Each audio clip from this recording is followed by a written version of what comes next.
قابل صد احترام اللہ کریم کا بحد و حساب احسان ہے کہ خالق کائنات نے جمعہ کی بابرکت گھڑیاں ہمیں عطا فرمائی ہیں۔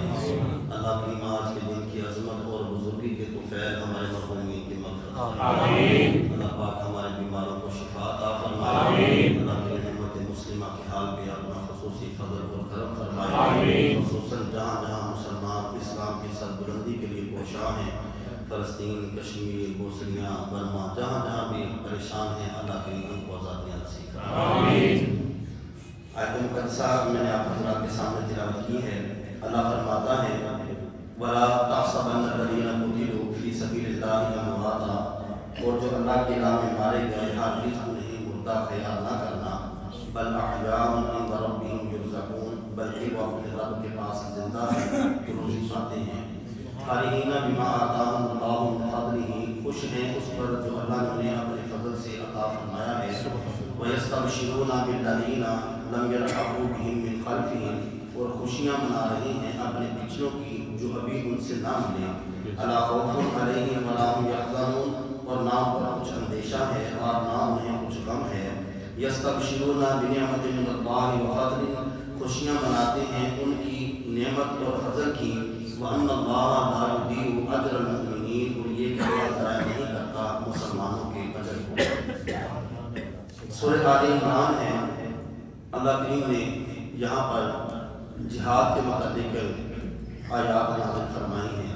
ان کا شان نزول یہ ہے کہ یہ آیت مبارکہ شہداء احد کے متعلق نازل ہوئی، جس میں 70 صحابہ جامِ شہادت نوش کر گئے، جن میں 4 مہاجر تھے اور 66 انصار تھے، جن میں حضرت حمزہ بن عبد المطلب، حضرت مصعب بن عمیر، عثمان بن شہاب اور عبداللہ بن جحش، یہ صحابہ کرام جو جامع شہادت نوش کر کے مہاجرین میں سے تھے، اور باقی 66 صحابہ کرام جو انصار قبیلے تھے، تعلق رکھتے تھے، احد کے میدان میں انہوں نے جامع شہادت نوش کیا ہے۔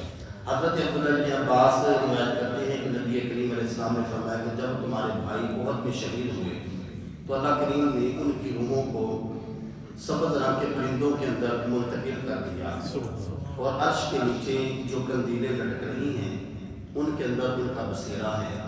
جب وہ چاہتے ہیں پرواز کرتے ہیں، اللہ کی طرف سے انہیں روزی ملتی ہے، اس کو کھاتے ہیں، اور اپنے جسموں کے ساتھ ان کی روحوں اور جسموں کا تعلق ایک ہی ہے، اور وہ اپنے رب کے پاس زندہ ہیں۔ تمہیں ان کی زندگیوں کا شعور ہی نہیں ہے اور نہ تم ان کی زندگیوں کو سمجھ سکتے ہو۔ دوسری روایت اس کی یہ ہے کہ حضرت عبداللہ بن جابر بن عبداللہ رضی اللہ تعالیٰ عنہ، ان کے والد گرامی جب شہید ہوئے تو یہ پریشان رہتے تھے۔ پریشانی کی وجہ کیا تھی کہ یہ اکیلے بھائی تھے، اور ان کی بعض روایتوں میں ہے کہ 6 بہنیں تھیں، اور بعض روایات کے اندر ہے کہ 9 بہنیں تھیں۔ یہ بڑا پریشان رہتے، قرضہ بڑا چڑھ گیا ان کے سر پہ۔ نبی کریم علیہ السلام نے ان سے فرمایا کہ کیا بات ہے؟ انہوں نے ساری اپنی بات پریشانی جو تھی ان کی بارگاہ میں عرض کی۔ اللہ کریم آقا کریم علیہ السلام نے فرمایا کہ اب تم چاہتے کیا ہو؟ عرض کیا کہ یا رسول اللہ، مجھے میرے والد کی خبر ملنی چاہیے، مجھے پتہ چلے کہ میرے والد کس حال کے اندر ہے۔ اگر تو وہ اللہ کے ہاں پہنچ گئے، مقام انہوں نے حاصل کر لیا ہے، تو پھر مجھے اس کی اطمینان مل جائے گا، کوئی دنیا کے قرضے ہیں اترتے رہیں گے۔ تو اللہ کریم نے جو اس وقت اس آیت کا نزول فرمایا، محبوب ان سے فرمائیے کہ جب بھی آج تک اللہ کی بارگاہ میں جو بندہ پہنچا ہے، اللہ نے اس کے ساتھ پردے کے اندر کلام فرمایا۔ جابر جب تمہارے والد عبداللہ پہنچے تو اللہ نے بغیر پردے کے ان کے ساتھ کلام فرمایا، اور پھر اللہ نے ان سے گفتگو بھی کی ہے، اور انہوں نے جب اللہ کی بارگاہ میں عرض کی باری تعالیٰ جتنا تو نے مجھے انعام دیا ہے یہ لوگوں کو بھی پتہ چلنا چاہیے، دنیا والوں کو پتہ چلنا چاہیے کہ تو نے مجھ پر اتنا فضل کیا ہے۔ اس وقت اس آیت مبارکہ کا نزول ہوا، اے عبداللہ ہم تیری خبر دنیا میں پہنچائیں گے، ہمارے محبوب اپنے غلاموں کو بتائیں گے، اور قیامت تک جب جب لوگ قرآن پڑھتے رہیں گے تیری شان اور عظمت کے گن گاتے رہیں گے۔ یہ دونوں روایتیں اس آیت مبارکہ کا شان نزول بنی ہیں۔ آج ہم جس ماحول کے اندر بیٹھے ہیں، ہمیں ایک الٹی طرف لگا دیا گیا کہ جی دیکھیں جی جہاد بندے کا اپنے نفس کے ساتھ ہونا چاہیے، جس نے اپنے نفس کے ساتھ جہاد کر لیا وہی اصل جہاد ہے۔ تو ہم اسلام کی تاریخ کے اندر غور کریں۔ میرے اور آپ کے آقا مولا صلی اللہ علیہ وسلم مدینہ منورہ میں تشریف لائے، 10 سال کا عرصہ انہوں نے مدینہ پاک کے اندر 74 جنگیں لڑی ہیں، 74 جنگیں ہوئی ہیں ان 10 سالوں کے اندر، اور ان کے اندر محدثین فرماتے ہیں کہ اگر تم دیکھو تو بہت تھوڑا وقت بنتا ہے۔ بدر کی جب جنگ ہوئی تو اس میں صحابہ کرام نے صرف 14 صحابہ نے جام شہادت نوش کیا تھا۔ حضرت انس بن نضر رضی اللہ تعالیٰ جب ان کو احد کے اندر موقع ملا دوبارہ، تو بدر کے اور احد کے درمیان کا جو وقت تھا، جب بھی یہ احد والے بدر والے صحابہ میں بیٹھتے تو ان سے کہتے کہ میں بہت ہی اپنے آپ کو کوستا ہوں، میں اندر ہی اندر شرمندہ ہوتا ہوں کہ مجھے بدر کے اندر جانا چاہیے تھا۔ اب اگر اللہ نے مجھے موقع دیا، دوبارہ کبھی اسلام نے بلایا تو پھر یاد رکھنا میں اس انداز کے ساتھ جنگ کروں گا۔ دنیا دیکھے گی کہ محمد مصطفیٰ کے غلام جو ہے انہیں اپنی جانوں کی پرواہ ہی نہیں ہے، یہ تو بس اللہ کو راضی کرنے کے لیے اپنی جانوں کے نذرانے بھی پیش کرتے ہیں۔ تو یہ اسی طرح سے میں نبی پاک علیہ السلام کی بارگاہ میں عرض کی گئی، آقا یا رسول اللہ صلی اللہ علیہ وسلم، اللہ کی بارگاہ میں سب سے بہتر عمل کیا ہے؟ حضرت عبداللہ ابن عباس اس حدیث کے راوی ہیں، نبی کریم علیہ السلام نے ارشاد فرمایا کہ سب سے پہلے اللہ کی بارگاہ میں جو پسندیدہ عمل ہے وہ اللہ پر ایمان لاؤ اور اللہ کے رسول پر ایمان۔ سب سے پہلے جس چیز سے اللہ تم پر راضی ہوگا وہ یہ ہے کہ تم اپنے رب پر بھی ایمان رکھو اور اللہ کے رسول پر بھی ایمان رکھو۔ پھر عرض کیا کہ یا رسول اللہ اس کے بعد کون سا عمل ہے جو اللہ کو پسند ہے؟ تو میرے اور آپ کے آقا ہمارا صلی اللہ علیہ وسلم فرمایا اس کے بعد وہ عمل ہے کہ تم تلوار لے کر اس کی بارگاہ میں جہاد کے لیے نکل جاؤ، یہاں تک کہ یا اللہ تمہیں فتح دے دے یا تمہیں شہادت کا مقام۔ اور دوسری حدیث مبارکہ حضرت عباس کی روایت کرتے ہیں کہ نبی کریم علیہ السلام کی بارگاہ میں عرض کی گئی، آقا یا رسول اللہ صلی اللہ علیہ وسلم اللہ کی بارگاہ میں پسندیدہ عمل کون سا ہے؟ فرمایا اللہ کی بارگاہ میں سب سے پسندیدہ عمل یہ ہے کہ تم اللہ پر بھی ایمان رکھو، اللہ کے رسول پر بھی ایمان رکھو۔ آقا یا رسول اللہ اس کے بعد اللہ کون سے عمل کو پسند کرتا ہے؟ فرمایا تم اس کی بندگی کرو، ہر وقت تمہاری گفتگو اسی کی بارگاہ میں رہے، اسی کی طرف تمہارا رجحان رہے، اور جب بھی تمہیں بلاوا آئے فوراً اپنی دنیا کے کاموں کو چھوڑ کے اس کی بارگاہ میں دوڑے چلے جاؤ، نماز کے لیے سجدے کرو، نوافل پڑھو، تسبیحات کے اسے راضی کرو۔ آقا یا رسول اللہ اس کے بعد کون سا عمل اللہ کو پسند ہے؟ فرمایا اپنے والدین کی خدمت کرو۔ حضرت نبی علیہ السلام ابھی مکہ مکرمہ کے اندر تھے، بعض روایات کے اندر ہے کہ جب حضور نے ہجرت کا حکم دیا تو لوگ آئے اور ہجرت پر بیعت کی، آقا یا رسول اللہ ہم آپ کے ہاتھ پر بیعت کرتے ہیں، ہم اپنا گھر بار ہر چیز چھوڑ کر ملک کو چھوڑ کر آپ کے ساتھ مدینہ میں چلے جائیں گے۔ ایک صحابی آقا کریم علیہ السلام کی بارگاہ میں ہے، آ کے عرض کیا یا رسول اللہ صلی اللہ علیہ وسلم میں آپ کے ہاتھ پر ہجرت پر بیعت کرنا چاہتا ہوں۔ نبی کریم علیہ السلام نے فرمایا کیا تمہارے والدین زندہ ہیں؟ عرض کیا یا رسول اللہ زندہ ہیں۔ فرمایا کہ جاؤ جا کے ان کی خدمت کرو۔ پھر عرض کیا یا رسول اللہ میں جہاد کے لیے آیا ہوں، میں ہجرت کے لیے آیا ہوں کہ میں آپ کے ہاتھ پر بیعت کروں اور میں ہجرت کر کے مدینہ طیبہ میں آپ کے ساتھ جاؤں۔ فرمایا کہ تیرے والدین ہیں، جاؤ جا کے ان کی خدمت کرو۔ اور جب انہوں نے بار بار اصرار کیا میرے پر آپ کے آقا مولا صلی اللہ علیہ وسلم فرمایا جاؤ جا کے اپنے والدین کی خدمت کرو، ان کی خدمت کی برکت سے اللہ پاک تمہیں جہاد کا بھی اجر عطا فرمائے گا اور ان کی خدمت کے صدقے رب تیری عبادات کو۔ اور پھر آپ کو پوچھا کہ آخر یا رسول اللہ پر بھی ایمان بھی رکھ لیا، نمازیں بھی پڑھ لی، والدین کی خدمت بھی کر لی، اب اللہ کو کون سا عمل پسند ہے؟ فرمایا اللہ کی بارگاہ میں اس کے گھر کا حج کرو۔ تو تم جب اس کے گھر کے حج کے لیے نکلتے ہو تمہارے قدم مٹی کے ساتھ بھر جاتے ہیں، مٹی تمہارے جسم پر آتی ہے اور تمہارے سر کے بالوں میں آتی ہے، تمہارے داڑھی کے بالوں میں آتی ہے، اور جب تم اس گندے جسموں کے ساتھ اپنے رب کی بارگاہ میں لبیک کی صدائیں لگاتے جاتے ہو، اللہ تمہیں جہاد فی سبیل اللہ کا اجر عطا فرمائے۔ اگر یا رسول اللہ اس کے بعد کون سا عمل ہے جو اللہ کو پسند ہے؟ فرمایا کہ اب یہ ہے کہ تم تلوار لے کر اس کی بارگاہ میں جہاد کے لیے نکل جاؤ۔ اب ہم اس قدر ہمیں بزدل بنا دیا گیا ہے، ہم کہتے ہیں نہیں کہ بس یہ ہم اپنے گھر کے اندر رہیں گے اور کوئی نہیں ہے۔ یہ پچھلے دنوں بڑی کانفرنس کی گئی، اس کے اندر ہمارے علماء کرام نے یہ بات واضح طور پر بیان کی کہ اب جس انداز سے مسلمانوں پر ظلم و ستم کیا جا رہا ہے، سب سے پہلے ان لوگوں کا حق ہے جو فلسطین کے ارد گرد ہے، اور ان کے بعد ان کا حق ہے، ان کے بعد ہمارا بھی حق ہے کہ ہم اور کچھ نہیں تو کم از کم ہم ان کے خلاف اعلان جہاد بلند کر سکتے ہیں۔ کل دوست بتا رہے تھے کہ انہوں نے کہا کہ اگر صرف پاکستان کا جو ہے وہ صدر یا کوئی جو بھی ان کا سلسلہ اگر یہ دھمکی دے دیں تو جنگ بندی ہو سکتی ہے، لیکن دھمکی دے گا کون؟ ایٹمی طاقتیں، وہ مظاہر، وہ ساری چیزیں ہم نے محفوظ کر کے رکھی ہیں کہ ہم نے ان کو سنبھال کے رکھنا ہے، کہیں ان کو زنگ نہ لگ جائے، اور جب ضرورت پڑی مسلمانوں کو تو پھر ہم اندر چلے گئے اور سو گئے۔ اعلیٰ حضرت سیدی اعلیٰ حضرت نے مطالعہ فرماتے ہیں نکی چادر تان کے سو گئے، مالک چور پچھان کے سو گئے، لٹن والا رج کے لٹیا، چادر والے جان کے سو گئے۔ اب ہم اور کچھ نہیں ہیں، ہمیں علماء کرام نے توجہ دلائی کہ چلو تم اور کچھ نہیں کر سکتے تو جو ان کی مصنوعات ہیں ان کا بائیکاٹ ہی کر دو۔ ہم کہتے ہیں نہیں یار، میرے گھر میں مہمان آئے اور وہاں پر پیسے کی بوتل نہ پڑی ہو تو پھر میرے تو دسترخوان کی شان میں فرق پڑ جائے گا۔ اگر ہمیں جناب وہ میکڈونلڈ یا کسی KFC کی چیزیں ہمارے دسترخوان پر نہ ہوں تو ہماری تو شان میں فرق پڑ جائے گا۔ کیا ہم ان کے لیے اتنا بھی نہیں کر سکتے؟ اور ہمیں سبق بھی دیا جاتا ہے، وہ بھی دیکھیں گے جہاد اپنے نفس کے ساتھ کرنے سے بڑا جہاد کیا ہے؟ اللہ فرماتا ہے کہ جو میری راہ میں مرتے ہیں، جان دیتے ہیں، میں انہیں ایسی حیات، ایسی زندگی عطا فرماتا ہوں تمہیں ان کی زندگیوں کا شعور ہی نہیں ہے، تم ان کی زندگی کو سمجھ نہیں سکتے۔ اور اس کی مثالیں دیتے ہوئے حضرت عبداللہ بن عباس روایت کرتے ہیں نبی کریم علیہ السلام نے ارشاد فرمایا تمہارے احد کے جو بھائی ہیں، اب یہ سنیے حدیث مبارکہ بڑی ہمیں یہاں پر بھی ملتی تھی، مزارات پر کہاں لکھا ہے تم وہاں پر جاتے کیا لینے کے لیے جاتے ہو؟ تو کیا یہ صحابہ نے کیا ہے؟ کیا نبی کریم علیہ السلام نے کیا ہے؟ تو تاریخ اسلام کو اٹھا کر دیکھیں، نبی کریم علیہ السلام کی کتب احادیث میں کثیر احادیث ہیں کہ آقا کریم علیہ السلام اپنے صحابہ کو ساتھ لے کر احد کے صحابہ کی قبروں پر جایا اور پھر اکثریت حضور بدھ کے دن وہاں پر تشریف لے جاتے ہیں۔ اور حضرت عبداللہ بن عباس فرماتے ہیں نبی کریم علیہ السلام نے فرمایا کہ اللہ نے ان کو ایسی زندگیاں عطا کی ہیں کہ ان کو کھانا بھی ملتا ہے، ان کو نعمتیں ملتی ہیں اور سلسبیل سے پانی ملتا ہے، اور یہ تو ہماری کھانے کی خوشیاں اللہ کی بارگاہ میں کرتے ہیں کہ باری تعالیٰ جو انعام تو نے ہمیں دیے ہیں ہمیں اور ہماری یہ کچھ قدریاں ہمارے بھائیوں تک بھی پہنچا تاکہ انہیں پتہ چلے اور وہ بھی جہاد کی طرف رغبت کرے، جس طرح تو نے ہمیں شہادت کا درجہ عطا فرمایا ہے تو ہمارے بھائیوں کو بھی شہادت کا درجہ عطا فرمایا۔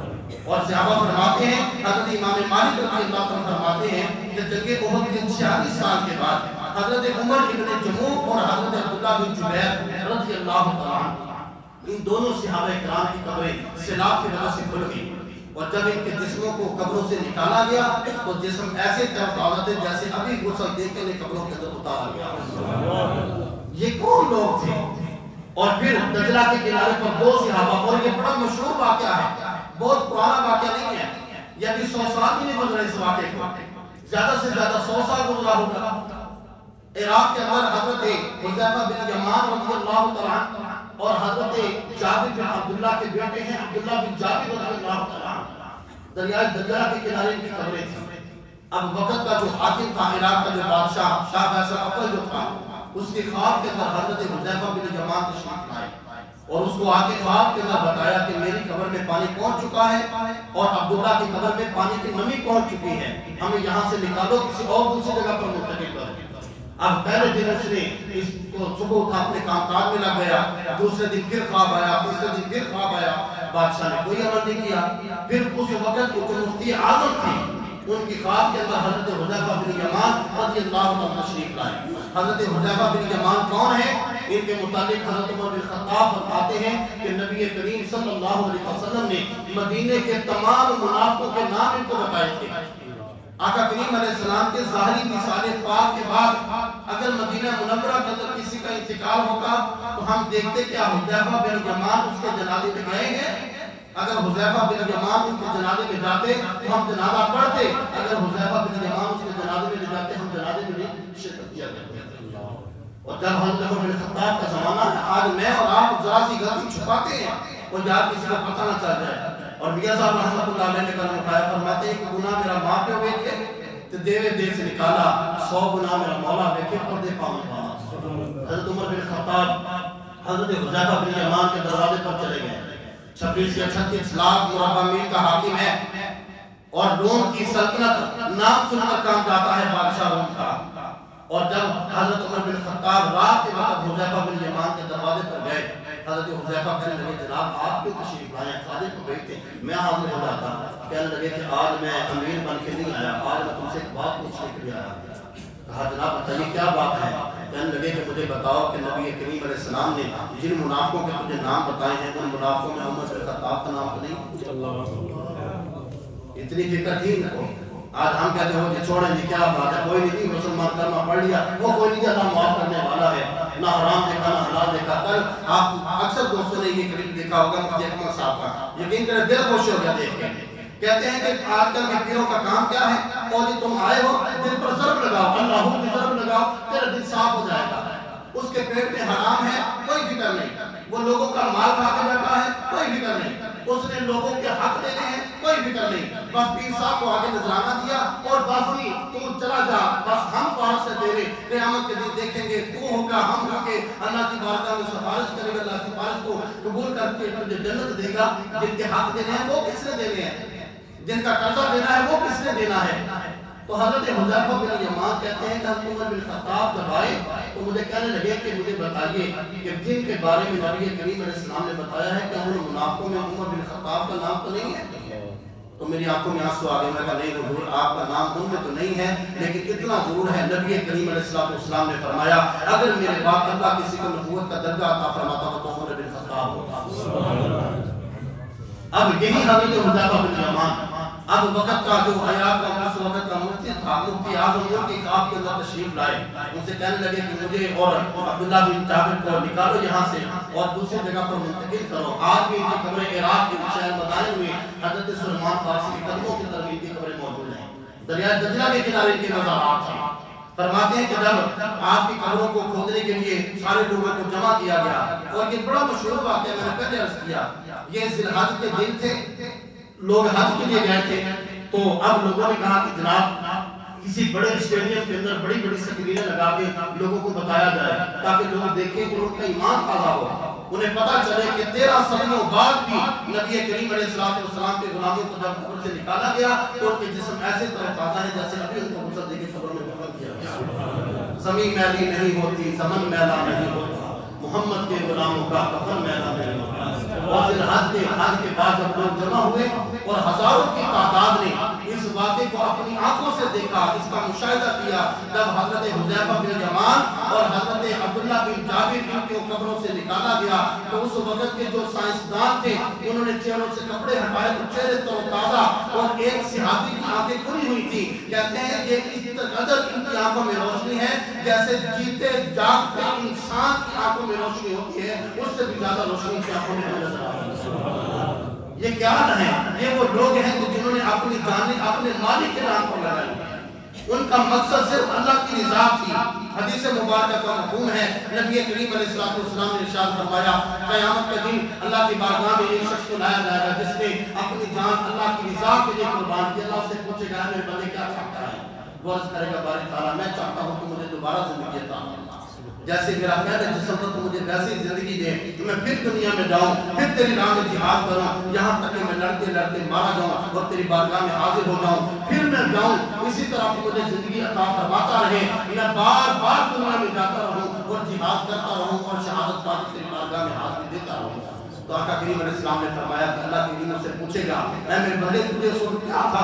عرض کی باری تعالیٰ جس وقت میرے جسم پر ضرب لگی تھی، جسم سے خون کے قطرے نکلے تھے، اس وقت جو مجھے لذت ملی ہے میں وہ لذت دوبارہ لینا چاہتا ہوں. آج ہمارے پتہ نہیں کس طرح ہمیں چلا دیا گیا. اور جی جناب دیکھیں جی جہاد یہی ہے کہ ہم اپنے نفسوں کے ساتھ جہاد کر لیں. چلو اپنے نفس کے ساتھ ہی کر لیں. کیا میں اور آپ اپنا محاسبہ کریں، ہم اپنے نفس کے ساتھ جہاد کر رہے ہیں؟ جب دیکھا شریعت کے کوئی معاملات آئے اور پھر دیکھا کہ یار اب کوئی رعایت ملنی چاہیے، اب جہاں پر سختی آ گئی، اب یہ حکم ایسے ہیں، پھر جناب دکھاتے ہیں کبھی کسی کے پاس کبھی کسی کے پاس، اور جی جناب کوئی بات بتائیں جس سے نہ تھوڑا مسئلہ آسان ہو جائے، ہمارے معاملات جو ہیں وہ آسانی سے ہو جائیں. پھر ہم بھی اور بنی اسرائیل کے علماء میں فرق کیا رہا ہے؟ اللہ کہتا ہے کہ بنی اسرائیل کے لوگوں کی باتیں کیا تھیں کہ جب ان کے پاس کوئی وڈیرا آتا تو مسئلہ اور ہوتا، جب کوئی مڑا بندہ ہوتا تو مسئلہ اور ہوتا تھا. آج ہم میں اور ان میں فرق کیا رہا؟ ہم بھی دیکھتے ہیں، دیکھا کہ جناب یہ بندہ اثر و سوق والا ہے، وہ کوئی نہیں آپ کے لیے مسئلہ ہے، اور پھر آنے انسان ان کے پاس چلے جائیں، بڑا بندہ چلا جائے چلو باہر بیٹھو، بیٹھ کے 5000 مرتبہ کرنا چاہیے بات کرتے کرو پھر ہمارے پاس آنا، اور اچھا گاڑی میں آ جائے اس کو جناب اس کو بٹھاؤ پچھلے کمرے میں، کھانا وغیرہ کھلاؤ، میں دوستوں کو فارغ کر کے آتا ہوں. یہ تو ہماری حالت ہو چکی ہے. اور پھر جب ہم نے دیکھا کہ لو جی جہاد کے لیے جانا پڑے گا یا ہمیں نکلنا پڑے گا اپنے بستروں سے، اپنے وقت پر نکل کر اپنے مسلمان بھائیوں کے ساتھ کھڑا ہونا پڑے گا، پھر سب نے دیکھا کہ وہ استغفر اللہ استغفر اللہ، کیا استغفر اللہ ہونے سے فلسطین کے لوگ آزاد ہو جائیں گے؟ کشمیر کے اندر کم و بیش تقریباً 1600 دن گزرنے والے ہیں، کم و بیش 1600 دن گزرنے والے ہیں، ان کا کرفیو لگا دیا گیا۔ ہماری اپنی بہنوں بیٹیوں کو انہوں نے اٹھایا، جناب گاڑیوں میں پھینکا لے گئے، ہم نے جناب ویڈیو دیکھ کر استغفر اللہ، کیا ایسا کہنے سے کشمیر آزاد ہو جائے گا؟ کیا فلسطین کے ان بچوں کو، میں نے پچھلے جمعے بات کی تھی، جب اس بوڑھے شخص کے پوتے پوتیاں سب کو شہید کر دیا گیا تو اپنے بچوں سے کہنے لگا، ان کو وصیت کر رہا تھا کہ اے میرے بچوں، جب رسول اللہ سے تمہاری ملاقات ہو تو ان کی بارگاہ میں عرض کرنا آقا یا رسول اللہ، غزہ کے لوگ کٹتے رہے اور مسلمان قوم تماشا دیکھتی رہی۔ ہم کہتے ہیں جی جناب ٹھیک ہے جی، ہمارا کام صرف اتنا ہی ہے، بچوں کی روزی کمانے، حلال کمانا کی کوئی تمیز نہیں ہے، ہم نے کرنا کیا، باقی میرا کام چلنا چاہیے، میرا بس کام چلنا چاہیے، مجھے اور کسی چیز کی پرواہ نہیں ہے۔ اور یہاں پر ایک اور حدیث مبارکہ سنیے، حضرت مصعب بن عمیر رضی اللہ تعالیٰ عنہ یہ احد کے میدان میں شہید ہوئے ہیں، اور ان کی شان سنیں، صحابہ فرماتے ہیں کہ مکہ مکرمہ کی زندگی میں سب سے قیمتی لباس جو شخص پہنتا تھا وہ مصعب بن عمیر تھے، مالدار تھے ان کے والدین، اور نبی کریم علیہ السلام کے جسم اطہر کی خوشبو کے بعد اگر کسی شخص نے مدینہ مکہ کی گلیوں میں مصعب بن عمیر کو دیکھنا ہوتا تھا تو ان کے جسم پر لگی خوشبو کو سونگھ کر پہچان لیتے تھے مصعب بن عمیر اس راستے سے گئے ہیں، اتنی قیمتی خوشبو لگاتے تھے۔ نبی کریم علیہ السلام جب انہوں نے کلمہ پڑھا تو حضور نے ان کو بھیج دیا مدینہ طیبہ میں، جاؤ جا کے وہاں پر تبلیغ کرو۔ فرماتے ہیں کہ وہاں پر آپ تبلیغ فرمانے لگے، اوس اور خزرج کے کئی سردار حضرت مصعب بن عمیر کی دعوت پر کلمہ پڑھ کے مشرف علیہ السلام ہوئے ہیں۔ اور پھر ان کے ساتھ فرماتے ہیں کہ جب احد کے اندر جنگ ہوئی تو نبی کریم علیہ السلام جب ان کو شہید کیا گیا تو ان کے جسم پر پورا کفن نہیں تھا، پوری چادر نہیں تھی ان کے جسم پر۔ آقا کریم علیہ السلام فرمایا کہ لوگوں یہ وہ بندہ ہے کہ جس کے جسم پر مکہ کے اندر سب سے قیمتی لباس ہوا کرتا تھا۔ اور جب اس نے کلمہ پڑھا پھر اس نے اپنا مال نہیں دیکھا، اپنا خاندان قبیلہ نہیں دیکھا، پھر اپنی ساری دولت میں محمد کے قدموں پر نچھاور کر دیا اور فرمایا کہ میں تمہیں اس بات کی شہادت دیتا ہوں۔ آقا کریم علیہ السلام نے جو الفاظ ارشاد فرمائے ان کا مفہوم سنیے۔ فرمایا کہ نبی کریم علیہ السلام نے کہ میں گواہی دیتا ہوں کہ اللہ کی جناب میں یہ لوگ قیامت تک شہید ہیں، بس ان کے پاس آؤ، ان کے مزارات کی زیارت کرو، اس ذات پاک کی قسم ہے جس کے قبضہ قدرت میں محمد کی جان ہے، جو شخص قیامت تک ان کی خدمت میں آ کے سلام کرے گا یہ اس کو قیامت تک اس کا جواب عطا فرماتے رہیں گے۔ اللہ نے ایسی ان کو زندگی عطا فرمائی ہے۔ اور دوسرے صحابی جن کا میں نے ذکر کیا حضرت نضر بن انس، اور بعض کہتے ہیں کہ حضرت انس بن نضر ان کا نام ہے، نام ایک ہی ہے، بس انس پہلے لگا کہ انہوں نے بعد میں ان کے نام کے ساتھ انس لگایا ہے۔ فرماتے ہیں کہ یہ بدر کے میدان میں نہیں گئے تھے، مکہ والوں سے کہتے تھے اگر رب نے مجھے موقع دیا دوبارہ کبھی اسلام کو ضرورت پڑی تو پھر میں لوگوں کو بتاؤں گا محمد مصطفیٰ کے غلام جہاد کیسے کرتے ہیں۔ جب احد کے میدان میں صحابہ کرام کا مقابلہ ہوا اور ایک مرتبہ قدم اکھڑ گئے، افواہ پھیل گئی کہ نبی کریم علیہ السلام کو شہید کر دیا گیا ہے۔ جب یہ افواہ پھیلی تو آئے لوگوں کو جب بیٹھے دیکھا کہا کیا بات ہے، کہنے لگے جی آقا یا رسول اللہ صلی اللہ علیہ وسلم جامع شہادت نوش کر گئے، تو زوردار نعرہ لگایا، کہنے لگے کہ اگر حضور شہید ہو گئے تو ہم نے زندہ رہ کے کیا کرنا ہے، اگر آقا کریم علیہ السلام شہید ہو گئے تو پھر ہمارے زندہ رہنے کا مقصد کیا ہے۔ فرماتے ہیں کہ تلوار لے کر نکلے، میں نے بتایا تھا حضرت حمزہ رضی اللہ عنہ امیر حمزہ دو ہاتھوں میں تلواریں لے کر دشمن کے ساتھ جہاد کرتے تھے اور ایک تلوار کا وزن 26 کلو ہوتا تھا، جو حضرت حمزہ امیر حمزہ رضی اللہ عنہ جہاد کے لیے لے کر نکلتے تھے۔ ملک شام کے اندر آج بھی حضرت خالد بن ولید رضی اللہ عنہ کے مزار پر انوار پر جو تلوار موجود ہے اس کا وزن آج بھی کہتے ہیں کہ آج بھی اس کا وزن کرے کم پہ 36 کلو اس ایک تلوار کا وزن ہے، جس کو لے کر حضرت خالد بن ولید جہاد کیا کرتے تھے۔ آج ہم کہتے ہیں جی جہاد کہاں ہے جی، اسلام امن کے ساتھ پھیلا ہے، اسلام امن کے ساتھ بھی پھیلا ہے اور اسلام جہاد کے ساتھ بھی پھیلا ہے۔ میرا آقا کریم علیہ السلام نے 23 سال ظلم و ستم برداشت کیے ہیں۔ حضرت بلال حبشی پر تھوڑا ظلم کیا گیا، حضرت سیدہ زنیرہ پر تھوڑا ظلم کیا گیا، حضرت عمار بن یاسر پر تھوڑا ظلم کیا گیا، حضرت سمیہ پر تھوڑا ظلم کیا گیا۔ وہ امن تھا مکہ کے 23 سال اور مدینہ کے جو 10 سال ہیں، میرے آقا کریم علیہ السلام نے جہاد کر کے بتایا کہ اسلام امن سے بھی پھیلا ہے اور اسلام جہاد کے ساتھ بھی پھیلا ہے۔ حضرت انس بن نضر رضی اللہ عنہ جب انہوں نے نعرہ لگایا کہنے لگے کہ اگر حضور زندہ نہیں ہے، حضور جہاں میں شہادت نوش کر گئے، پھر ہمارا زندہ لینے کا مقصد کیا ہے؟ پھر نکلے کہتے ہیں کہ جب ان کی لاش کو لایا گیا 80 زخم لگے تھے ان کے جسم پر، ان کو کوئی پہچان نہیں سکتا تھا، اس قدر ان کے جسم پر زخم آئے، پھر ان کی بہن نے انگلیوں کی پوروں سے پہچانا تھا یہ میرا بھائی انس بن نضر ہے۔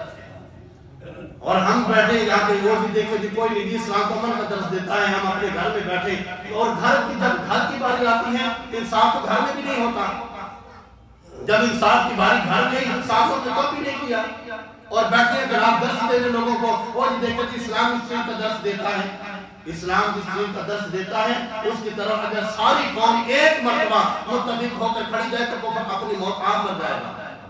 حضرت سلیمان فارسی رضی اللہ تعالیٰ عنہ فرماتے ہیں کہ مسلمان صرف ایک دن کا اختیار کر لیں، آج ہمیں اختلافات پیش کیے جاتے ہیں، دیکھیں جی صحابہ میں بڑے اختلافات تھے، کوئی اٹھا جناب امیر معاویہ کے بارے میں بکواس کرنی شروع کر دی، کسی نے جناب حضرت علی کے بارے میں بدزبانی کرنا شروع کر دی، جب حضرت امیر معاویہ اور جناب مولا علی مرتضیٰ شیر خدا کرم اللہ تعالیٰ وجہہ الکریم جب ان کے آپس میں اختلافات ہوئے تو پھر ایک ریاست کی طرف سے پیغام آیا کہ اس وقت ہم اگر مسلمانوں پر حملہ کریں تو ہم ان کا مقابلہ کر سکتے ہیں، اس لیے کہ یہ ٹوٹ گئے۔ تو حضرت امیر معاویہ نے اس وقت جو جواب دیا تھا فرمانے لگے اوے یاد رکھو اگر علی اس وقت تم اسلام کے ساتھ جنگ کرنے کے لیے آئے تو یاد رکھنا علی المرتضیٰ اس جنگ کے سپاہ سالار ہوں گے اور اس جنگ کا سپاہی امیر معاویہ ہوگا۔ اختلافات تو ہمارے اپنے ہیں، گھر کے اندر بھائیوں کے بھی اختلافات ہوتے ہیں، ہم ایسے یہ نہ کہنا کہ ہم علیحدہ ہیں، اگر اس وقت تم اسلام کے خلاف آ گئے تو اس جنگ کا سپاہ سالار علی ہوگا اور اس کا سپاہی امیر معاویہ ہوگا۔ اگر آج ہم امت ایک جگہ پر جمع ہو جائے تو کفر اپنی موت آپ مرے گا۔ حضرت سلیمان فارسی نے ایک حل بتایا، فرمایا جب تم سے کوئی پوچھے تمہارا نام کیا ہے اس سے کہو میرا نام اسلام ہے، میرا نام اسلام ہے۔ تمہارے باپ کا نام کیا ہے؟ کہا میرے باپ کا نام اسلام ہے۔ کہا تمہارے دادا کا نام کیا ہے؟ میرے دادا کا نام اسلام ہے۔ تمہارے دادا کے باپ کا نام کیا ہے؟ اس کا نام اسلام ہے۔ فرمایا جب تم سارے اسلام کو اپنا لو گے، اسلام پر کھڑے ہو جاؤ گے، پھر کوئی قوم تمہیں شکست نہیں دے سکے گا۔ جب صحابہ کرام جنگ کے لیے نکلے تھے تو فرماتے ہیں کہ جب عیسائیوں کے ساتھ جنگ ہوئی تو صحابہ کرام نکلے تو انہوں نے بڑی کوششیں کی کہ ہم کسی طریقے سے مسلمانوں کو فتح کر لیں اور ان کو شکست دے دیں، ہمیں کامیابی مل جائے۔ ان کا ایک پادری بہت برا تھا، کہنے لگا کہ مجھے ان کا لشکر دکھاؤ، مجھے دکھاؤ ان کا لشکر، پھر میں تمہیں بتاؤں گا کہ ان کو تم کیسے فتح کر سکتے ہو، کیسے شکست دے سکتے ہو۔ تو جب انہیں ایک اونچی جگہ پر کھڑا کر کے اسے لشکر دکھایا گیا تو سارے صحابہ جوان، چڑھتی جوانیاں، زلفیں رکھی ہیں، دستاریں باندھی ہیں، چہرے پہ داڑھیاں، چمکتے چہرے، اس نے کہا یہ تو جوان ہے، ان کو شکست دینا تو کوئی مشکل کام ہی نہیں ہے۔ کہا وہ کیسے؟ فرمایا اپنی باقرہ کمائی لڑکیاں ان کے لشکر کے اندر بھیج دو۔ ایک بندے نے بھی نظر اٹھا کے بدکاری کا ارادہ کر دیا تو یاد رکھنا پھر تم فتح پا جاؤ گے، ان کو شکست دے دو گے۔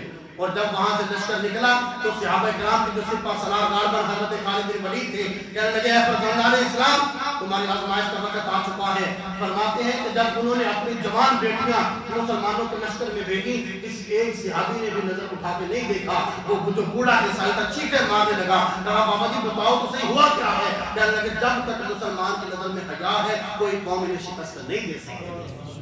آج ہمیں بے حیا کر دیا گیا، آج ہمارے سامنے ہماری اپنی عزتیں پامال ہوتی ہیں، ہم جناب کیوں دیکھو استغفر اللہ، دیکھیں جناب کتنا ظلم ہو رہا ہے، تو ہمارے استغفر اللہ کہنے سے یا موبائل پر مذمت کرنے سے کوئی حل نہیں ہوتا۔ اگر ہم آج موجودہ میں تمام دوست بیٹھے ہیں، پیغام دیتا ہوں اگر ہم جہاد کے لیے نہیں جا سکتے تو ایک صورت جہاد کی یہ بھی ہے کہ ان کی جو چیزیں ہیں جس سے ان کو فائدہ مل رہا ہے ان کا بائیکاٹ تو کر سکتے ہیں نا۔ کیا پیپسی کی بوتل چھوڑ دینے سے ہمیں موت آ جائے گی؟ کیا یہ جو میکڈونلڈ اور KFC ایسی چیزیں ہیں یا کوئی شیمپو وغیرہ یا کوئی صابن ہے یا پیسٹ وغیرہ ہے کہ ان کو چھوڑ دینے سے ہماری موت آ جائے گی؟ کوئی موت نہیں آئے گی۔ ہاں اتنا ضرور ہوگا نقصان ہوگا، جب ان کی معیشت کمزور ہوگی وہ انشاءاللہ اپنی موت خود مریں گے اور مجبور ہو جائیں گے مسلمانوں کے ساتھ صلح کرنے کے۔ ان چیزوں کی طرف آئیں اور غور کریں ان چیزوں کی طرف، صرف موبائل پر بیٹھ کے استغفر اللہ کہہ لینے سے یا اسٹیٹس لگا دینے سے کوئی کامیابی نہیں ملے گی۔ ان چیزوں کی طرف آنا پڑے گا، اللہ کی بارگاہ میں رجوع کرنا پڑے گا۔ فرمایا جب تم ساری قوم اکٹھی ہو کر اللہ کی بارگاہ میں رجوع کر لو گے، پھر یاد رکھنا مالک تمہاری غیرت کے لیے مدد ایسے فرمائے گا جیسے اس سے بدر میں اپنے محبوب کے صحابہ کی مدد فرمائی۔ آدم کے روز فرشتے نہیں آتے، جی فرشتے نہیں آتے، ہماری کرتوتیں ہیں فرشتوں والی؟ ہماری کرتوتیں تو یہ ہے کہ ہم پر پتھر برسیں، ہمیں تباہ و برباد کیا جائے، لیکن اس کے باوجود بھی اگر اللہ ہم پر عذاب نازل نہیں کرتا، یہ صدقہ ہے میرے اور آپ کے آقا محمد مصطفیٰ صلی اللہ علیہ وسلم کی ذات پاک کا۔ اللہ کریم ہمیں آقا کریم علیہ السلام کی بقائی تعلیمات پر عمل کرنا ہونے کی توفیق عطا فرمائے، اور آقا کریم علیہ السلام کے توسل سے